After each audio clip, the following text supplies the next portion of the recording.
when you eat, you're influencing the entire world.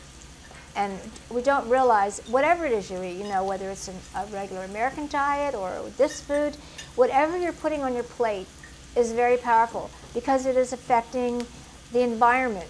For example, 22% of those greenhouse gases are coming from the raising of animals. And it's putting a lot, you know, because they pass gas a lot.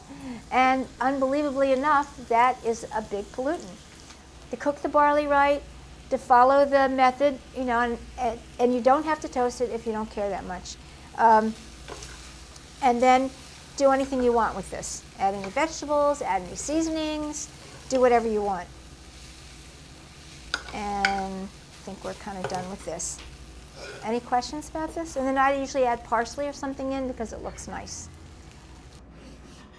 Peel it down, and if you have organic, this is very good for your stock bag. So peel all this off. Okay, so this, I just went down like this, just like I did with the carrots. And you want these chunky because you don't want it to like disintegrate into the oven, into nothingness. And make cubes, fatter cubes, whoops. If it starts to slip a little, just don't stack it. And then you cut it into chunks. So you can take the carrot and you see it has a diagonal.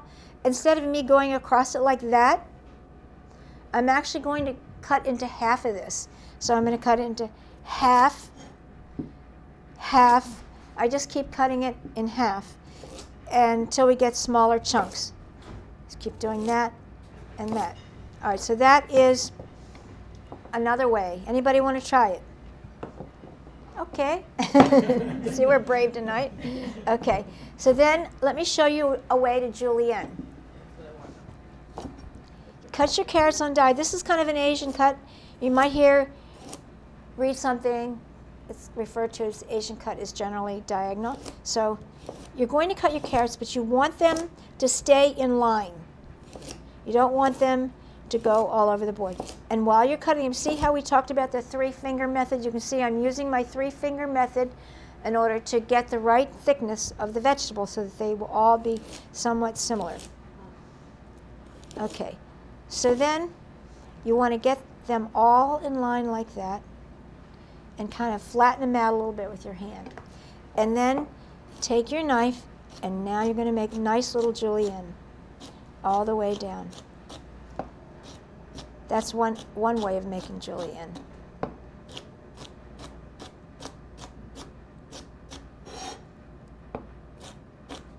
This kind of cutting is used in Japanese cooking called kinpira, where they cut things very, very tiny and thin and then make various dishes out of it.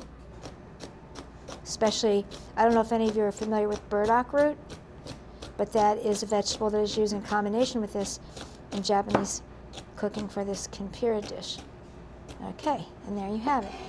Another way is what I showed you before when we cut those pieces for, it's not sort of going to work, for the roasted vegetables, is to go down and cut these squares, just like I showed you, and then to stack them up and cut them into thin little pieces there. And so that is another way. Next week we'll make carrot flowers. I'll show you how to do that.